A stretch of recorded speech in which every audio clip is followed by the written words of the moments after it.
Everyone, welcome to Hindi literature with Bhavnagari channel पर। यदि आप हमारे चैनल पर नए हैं और आपने चैनल को अभी तक सब्सक्राइब नहीं किया है तो चैनल को जल्दी से सब्सक्राइब करें और अपनी तैयारी को एक नई उड़ान में पहचान दें, राइट। और मैं आपको बता दूं, जितनी भी आपकी क्लासेस चल रही हैं उन सभी का लिंक आपको हमारे टेलीग्राम पर देखने को मिलता है। टेलीग्राम पर सभी अपडेट डाल दी जाती हैं, तो जाइए जल्दी से टेलीग्राम चैनल को ज्वाइन कर ले, राइट। और यदि आप इंस्टाग्राम चलाते हैं तो आप इंस्टाग्राम पर भी हमें फॉलो कर लें, चैनल को सब्सक्राइब कर दें, बेल आइकन पर जाकर ऑल पर क्लिक कर दें ताकि आपका कोई भी अपडेट मिस ना हो आपसे, राइट। और असिस्टेंट प्रोफेसर के जितनी भी अपडेट आई थी सब टेलीग्राम पर अपलोड कर दिया है, सिलेबस भी अपलोड कर दिया है जो नया सिलेबस आया है। और नेगेटिव मार्किंग को लेकर जो एग्जाम पैटर्न चेंज हुआ है वो सब भी मैंने टेलीग्राम पर पीपीटी के रूप में, मतलब पीडीएफ फॉर्म में डाल दी है बनाकर, किसमें क्या चेंज हुआ है। और जो पदों की भर्ती को लेकर अपडेट आई थी वो भी मैंने सब बनाकर उस पर डाल दिया, लिस्ट बना दी है किन किन सब्जेक्ट में कितनी वैकेंसी आई है, तो आप टेलीग्राम पर देख सकते हैं, राइट। अब चलते हैं हम आगे, आपको बता देते हैं कुछ। ये हमारी प्लेलिस्ट चल रही है, यहाँ पर तो चल रही है प्लेलिस्ट किसकी, हिंदी कहानी की। यूजीसी नेट हिंदी कहानी के नाम से प्लेलिस्ट बनी हुई है हमारी, ठीक है, जैसा कि आप देख रहे होंगे स्क्रीन पे ये। और हिंदी साहित्य का इतिहास रामचंद्र शुक्ल की भी प्लेलिस्ट है, हिंदी साहित्य इतिहास रामचंद्र शुक्ल शॉर्ट्स नोट्स के नाम से प्लेलिस्ट बना दी है, जाइए देख लीजिए। और यदि असिस्टेंट प्रोफेसर की अपडेट को लेकर आपको डिटेल में समझना है तो हमने उसकी भी वीडियो आपको बनाकर दी है, तो आप जाकर देख सकते हैं, राइट। सारी बिल्कुल सभी चीजें डिटेल में है, लेटेस्ट पैटर्न पे है, अपडेट है तो भी लेटेस्ट है, सब चीजें आपको लेटेस्ट कराया जा रहा है। जैसे आजकल एनटीए बिल्कुल प्रश्न पूछ रहा है, आपको उसी लेवल के प्रश्न भी देखने को बहुत जल्द मिलने वाले हैं। जैसे अब हमारी कहानी समाप्त हो गई है तो अब कहानी के एमसीक्यू सीरीज स्टार्ट हो जाएगी, वो मैं आपको बता दूंगी, शॉर्ट वीडियो के माध्यम से अपडेट आपको मिल जाएगी उसकी, राइट। तो इसीलिए जल्दी से चैनल को सब्सक्राइब कर लें क्योंकि आपको एकदम एनटीए लेवल के प्रश्न देखने को मिलेंगे, तो कहीं आपको देर ना हो जाए, तो इसलिए आप जुड़ना ना भूलें, तो चैनल को सब्सक्राइब कर लें और टेलीग्राम चैनल को जरूर ज्वाइन कर लें, उस पर आपको सभी क्लासेस की पीडीएफ देखने को मिलती है। अब हमारी ये कहानी चल रही थी, पार्ट 1 में शॉर्ट नोट्स के रूप में करा दिया है और पार्ट 2 में हाफ कहानी पढ़ा दी है और पार्ट 3 में ये आज कंप्लीट हो जाएगी, राइट। अब चलते हैं हम, कहाँ तक हमने पढ़ ली थी, ये कहानी पढ़ ली थी हमने यहाँ तक, यहाँ तक हमने ये कहानी पढ़ ली थी, यहाँ तक, अरे यहाँ तक पढ़ ली थी, राइट, कभी तक, ठीक है, ये कहानी हमने यहाँ तक पढ़ ली। अब चलते हैं हम आगे, इस स्क्रीन को जूम कर लेते हैं ताकि आपको देखने में कोई दिक्कत ना हो। अब पढ़ते हैं हम, लाइन बाय लाइन पढ़ा रही हूँ, एक एक सब्जेक्ट मतलब पॉइंट को लेके चल रहे हैं, आपको बताया जा रहा है किस टाइप के क्वेश्चन पूछे जा रहे हैं और पूछे जाएंगे। रास्ते में ही रुक जाती तो डिब्बे के अंदर का सन्नाटा और भी गहरा हो उठता। केवल पठान निश्चित बैठे थे, हाँ उन्होंने भी बतियाना छोड़ दिया था क्योंकि उनकी बातचीत में कोई भी शामिल होने वाला नहीं था। धीरे धीरे पठान ऊँघने लगे जबकि अन्य मुसाफिर फटी फटी आंखों से शून्य में देखे जा रहे थे। बुढ़िया मुंह सिर लपेटे टांगे सीट पर चढ़ाए बैठा बैठा सो गई थी। बैठे बैठे आए गए, इसमें ऐसे ही लिखा हुआ है। ऊपर वाली बर्थ पर एक पठान ने अध लेटे ही कुर्ते की जेब में से काले मनकों की तस्बीह निकाल ली और उसे धीरे धीरे हाथ में चलाने लगा। कौन? जो ऊपर वाली बर्थ पर बैठा था। तो पूछा जा सकता है कि ऊपर वाली बर्थ पर बैठे पठान ने लेटे हुए मुद्रा में ही जेब में से क्या निकाला, तो वो है काले मनकों की तस्बीह, और उसे हाथ में चलाने लगा। खिड़की के बाहर आकाश में चांद निकल आया और चांदनी में बाहर की दुनिया और भी निश्चित और भी अधिक रहस्यमय हो उठी। किसी किसी वक्त दूर किसी और आग के शोले उठते नजर आते, कोई नगर जल रहा था, गाड़ी किसी वक्त चिंगाड़ती हुई आगे बढ़ने लगती, फिर किसी वक्त उसकी रफ्तार धीमी पड़ जाती और मीलों तक धीमी रफ्तार से ही चलती रहती। सहसा दुबला बाबू खिड़की में से बाहर देखकर ऊंची आवाज में बोला, हरबंस पूरा निकल गया। तो पूछा भी जा सकता है कि किसने ऊंची आवाज में बोला था कि हरबंस निकल गया, इतना सा ही देख लो। अब ऐसे टाइप भी पूछे, इस टाइप के भी प्रश्न पूछ लिए जाते हैं, किसने कहा? तो दुबले बाबू ने कहा था खिड़की में बाहर देखते हुए। उसकी आवाज में उत्तेजना थी, वह जैसे चीख कर बोला था। डिब्बे के सभी लोग उसकी आवाज सुनकर चौंक गए। उसी वक्त डिब्बे के अधिकांश मुसाफिरों ने मानो उसकी आवाज को ही सुनकर करवट बदली। ओ बाबू, चिल्लाता क्यों? तस्बीह वाला पठान चौंक कर बोला। इधर उतरेगा तुम? जंजीर खींचो, और खी करके हंस दिया। जाहिर है वह हरबंसपुरा की स्थिति से अथवा उसके नाम से अनभिज्ञ था। ये हरबंसपुरा नोट डाउन कर लेना, ठीक है।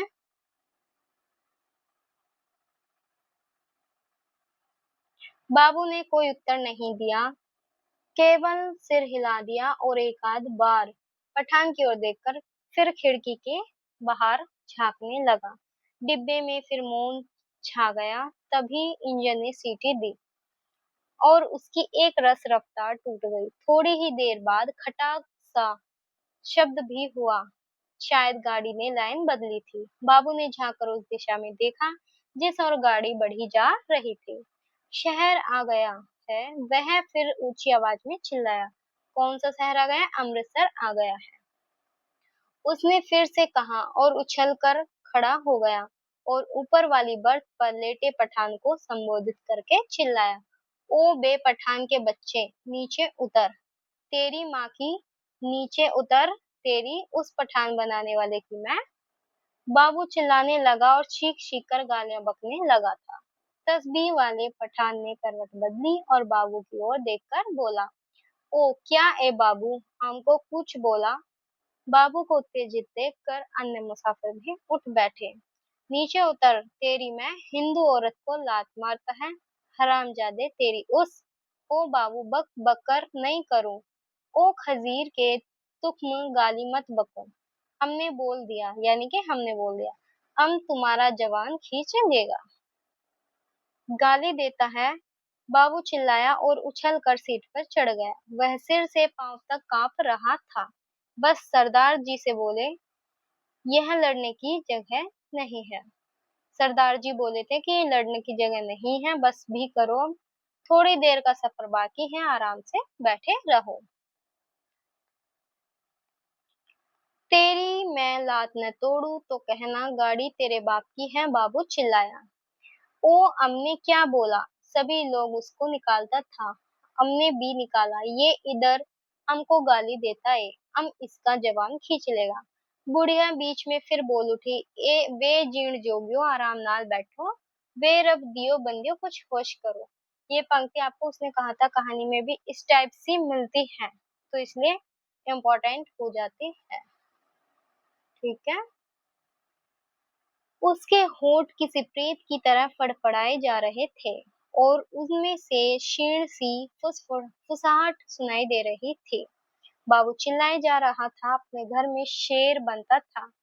अब बोला, तेरी मैं उस पठान बनाने वाले की। तभी गाड़ी अमृतसर के प्लेटफॉर्म पर रुकी। प्लेटफॉर्म लोगों से खचाखच भरा था। प्लेटफॉर्म पर खड़े लोग झांक झांक कर डिब्बों के अंदर देखने लगे। बार बार लोग एक ही सवाल पूछ रहे थे, पीछे क्या हुआ? कहाँ पर दंगा हुआ? खचाखच भरे प्लेटफॉर्म पर शायद इसी बात की चर्चा चल रही थी। पीछे क्या हुआ? प्लेटफॉर्म पर खड़े दो तीन खोमचे वालों पर मुसाफिर मुसाफिर टूट पड़ रहे थे। सभी को सहसा भूख और प्यास लगी हुई थी, मतलब प्यास परेशान करने लगी थी। इसी दौरान तीन चार पठान हमारे डिब्बे के बाहर प्रकट हो गए और खिड़की में से झांक झांक कर अंदर देखने लगे। अपने पठान साथियों पर नजर पड़ते ही वे उनसे पश्तो में कुछ बोलने लगे। मैंने घूमकर देखा, बाबू डिब्बे में नहीं था। न जाने कब वह डिब्बे में से निकल गया था। मेरा माथा ठिनका। गुस्से में वह पागल हुआ जा रहा था। न जाने क्या कर बैठे, पर इस बीच डिब्बे के तीनों पठान अपनी अपनी गठरी उठाकर बाहर निकल गए। अपने पठान साथियों के साथ गाड़ी के अगले डिब्बे की ओर बढ़ गए। जो विभाजन पहले प्रत्येक डिब्बे के भीतर होता रहा था, अब सारी गाड़ी के स्तर पर होने लगा। खोमचे वालों के इर्द गिर्द भीड़ छटने लगी। लोग अपने अपने डिब्बों में लौटने लगे। तभी सहसा एक ओर से मुझे वह बाबू चिल्ला आता दिखाई दिया। उसका चेहरा अभी भी बहुत पीला था और माथे पर बालों की लट झूल रही थी।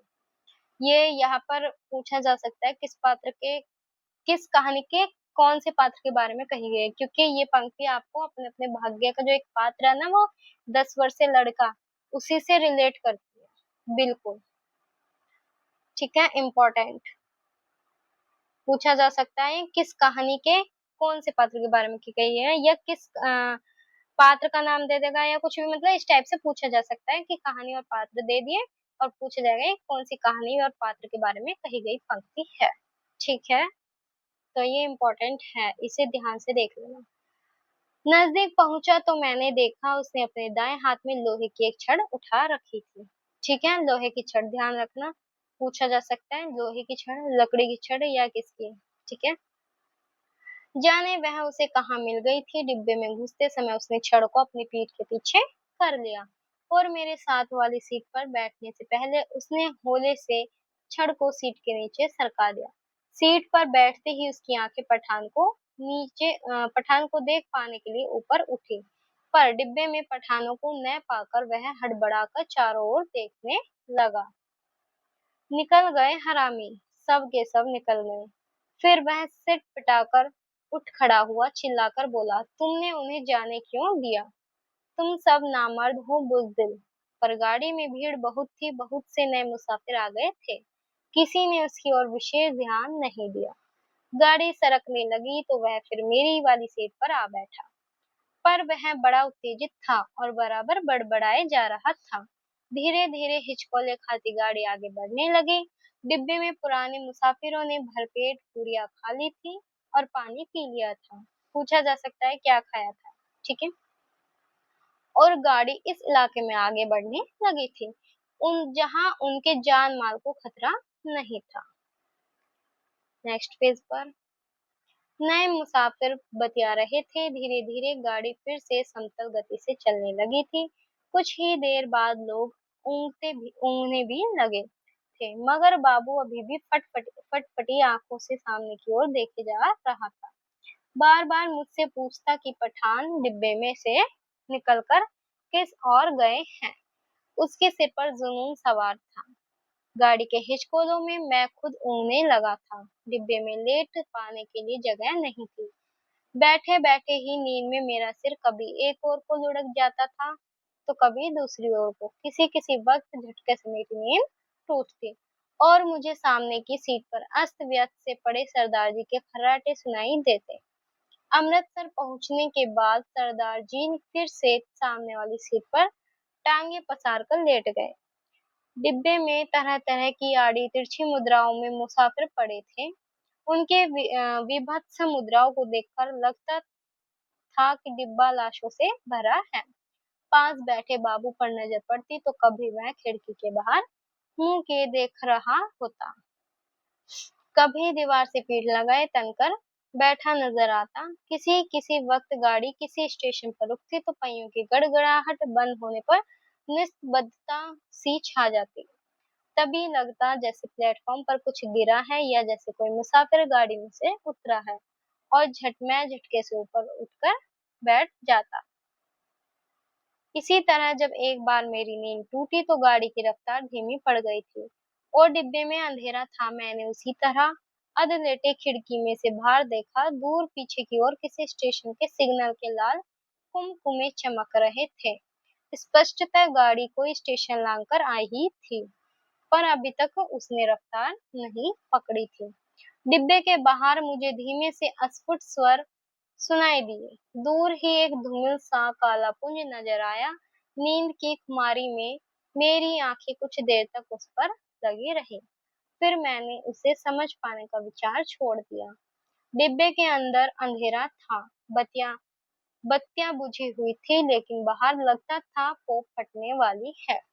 मेरी पीठ पीछे डिब्बे के बाहर किसी चीज को खरोचने की सी आवाज आई। मैंने दरवाजे की ओर घूम कर देखा, डिब्बे का दरवाजा बंद था। मुझे फिर से दरवाजा खरोचने की आवाज सुनाई दी। फिर मैंने साफ साफ सुना लाठी से कोई डिब्बे का दरवाजा पटपटा रहा था। मैंने झांक कर खिड़की के बाहर देखा। सचमुच एक आदमी डिब्बे की 2 सीढ़ियां चढ़ आया था। उसके कंधे पर एक गठरी झूल रही थी और हाथ में लाठी थी। और उसने बदरंग से कैसे किस तरह के कपड़े, बदरंग से, बदरंगी कपड़े होंगे वो पहन रखे थे और उसके दाढ़ी भी थी। फिर मेरी नजर बाहर नीचे की ओर आ गई। गाड़ी के साथ साथ एक औरत भागती चली आ रही थी नंगे पांव, और उसने 2 गठरियां उठा रखी थी। तो भाई क्वेश्चन पूछा भी जा सकता है कि जो जिसने बदरंग कलर के कपड़े पहन रखे थे उसके पास कितनी गठरियां थी, और उसकी जो औरत थी उसके पास कितनी गठरियां थी। क्वेश्चन भाई जैसे आजकल पूछे जा रहे हैं उसके पैटर्न पर ही बता रही हूँ, तो पूछे जा सकते हैं। बोझ के कारण उससे दौड़ा नहीं जा रहा था। डिब्बे के पायदान पर खड़ा आदमी बार बार उसकी ओर मुड़कर देख रहा था और हांफता हुआ कहे जा रहा था, आजा आजा तू भी चढ़ जा आजा। दरवाजे पर फिर से लाठी पटपटाने की आवाज आई, खोलो जी दरवाजा, खुदा के वास्ते खोलो। वह आदमी हाँफ रहा था, खुदा के लिए दरवाजा खोलो, मेरे साथ में औरत जात है, गाड़ी निकल जाएगी। सहसा मैंने देखा बाबू हड़बड़ाकर उठ खड़ा हुआ और दरवाजे के पास जाकर दरवाजे में लगी खिड़की में से मुंह बाहर निकालकर बोला, कौन है, इधर जगह नहीं है। बाहर खड़ा आदमी फिर गिड़गिड़ाने लगा, खुदा के वास्ते दरवाजा खोलो, गाड़ी निकल जाएगी। लेकिन वो दुबला बाबू है, वो खोलता ही नहीं है। और वह आदमी खिड़की में से अपना हाथ अंदर डालकर दरवाजा खोल पाने के लिए सिटकनी टटोलने लगा, यानी जो चटकनी होती है। नहीं है जगह, बोल दिया, उतर जाओ गाड़ी पर से, बाबू चिल्लाया। और उसी क्षण लपक कर दरवाजा खोल दिया। या अल्लाह! उस आदमी के अस्फुट से शब्द सुनाई दिए। दरवाजा खुलने पर जैसे उसने इत्मीनान की सांस ली हो, और उसी वक्त मैंने बाबू के हाथ में छड़ चमकते देखा। एक ही भरपूर वार बाबू ने उस मुसाफिर पर के सिर पर वार किया था। मतलब मैं देखते ही डर गया और मेरी टांगे लरच गईं, यानी लड़खड़ा गई एक तरीके से। मुझे लगा छड़ के वार का उस आदमी पर कोई असर नहीं हुआ। उसके दोनों हाथ अपनी जोर से डंडहरे को पकड़े थे। कंधे पर से लटकती गठरी कर उसकी कोहनी पर आ गई थी। तभी सहसा उसके चेहरे पर लहू की 2-3 धारें एक साथ फूट पड़ी। मुझे उसके खुले होठ और चमकते दांत नजर आए। वह 2-1 बार या अल्लाह बुदबुदाया, फिर उसके पैर लड़खड़ा गए। उसकी आंखों ने बाबू की ओर देखा, अंधमुंधी सी आंखें जो धीरे धीरे सिकुड़ती जा रही थी, मानो उसे पहचानने की कोशिश कर रही हो कि वह कौन है और उसे उससे किस अदावत का बदला ले रहा है। इसी इसी बीच अंधेरा कुछ और क्षण गया था। उसके होंठ फिर से फड़फड़ाए और उनमें सफेद दांत फिर से झलक उठे। मुझे लगा जैसे वह मुस्कुराया है, पर वास्तव में केवल शय के ही कारण होठों में बल पड़ने लगे थे।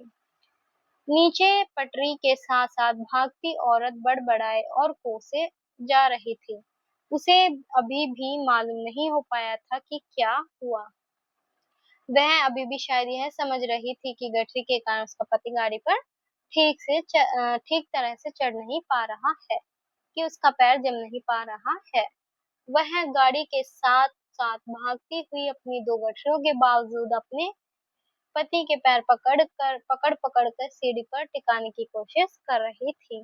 तभी सहसा डंडहरे से उस आदमी के दोनों हाथ छूट गए और वह कटे पेड़ की भांति नीचे जा गिरा।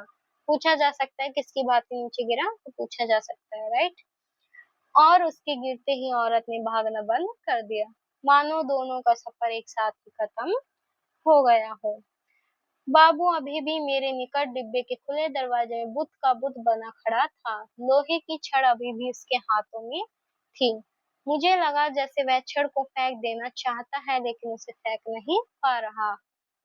उसका हाथ जैसे उठ नहीं रहा था। मेरी सांस अभी भी फूली हुई थी और डिब्बे के अंधेरे कोने में मैं खिड़की के साथ सटकर बैठा उसकी ओर देखे जा रहा था। फिर वह आदमी खड़े खड़े हिला। किसी अज्ञात प्रेरणावश वह एक कदम आगे बढ़ आया और दरवाजे में से बाहर के पीछे की ओर देखने लगा। गाड़ी आगे निकलती जा रही थी। दूर पटरी के किनारे अंधेरा पुंज सा नजर आ रहा था।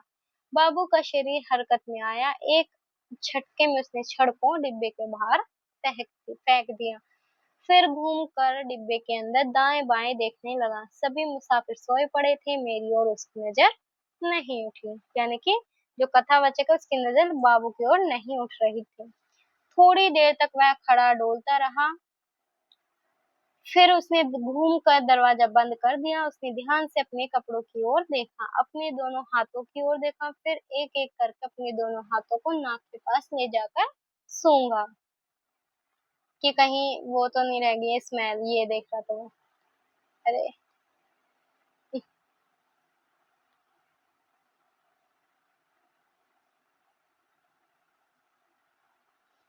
मानो जानना चाहता हो कि उसके हाथों से खून की बू तो नहीं आ रही है। फिर वह दबे पांव चलता हुआ आया और मेरी बगल वाली सीट पर बैठ गया।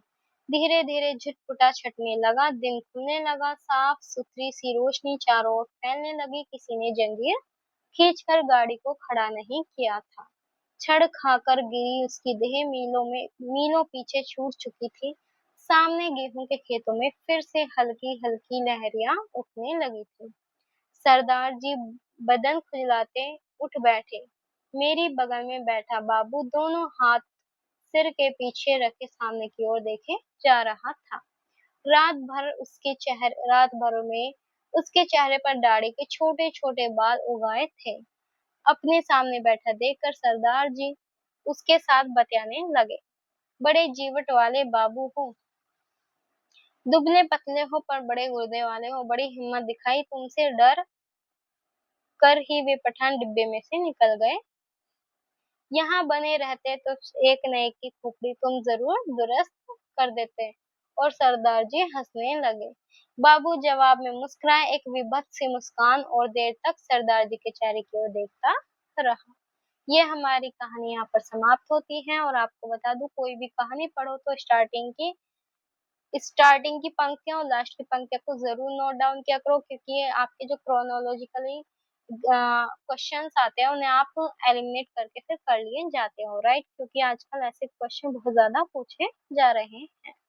ठीक है, तो इसलिए इन्हें नोट डाउन करते चलो। और पात्र, विषय वस्तु, पंक्तियां महत्वपूर्ण, ये इनसे तो प्रश्न पूछे ही जाते हैं भर भर के, राइट? तो ये कहानी हमारी समाप्त हो गई। पार्ट थर्ड में ये हमारी समाप्त हुई है। अब ये हमारी यूनिट 7 फुल्ली कंप्लीटली हो चुकी है। यहाँ पर सभी कहानियां समाप्त हो गई हैं। प्ले लिस्ट बना दी है यूजीसी नेट हिंदी कहानी के नाम से। जाकर देखिए लेटेस्ट पैटर्न के आधार पर पढ़ाई गई है, बिल्कुल डिटेल में पढ़ाई गई है। पहले हर कहानी को पढ़ाने से पहले उसके शॉर्ट्स नोट्स के रूप में पढ़ाया गया है।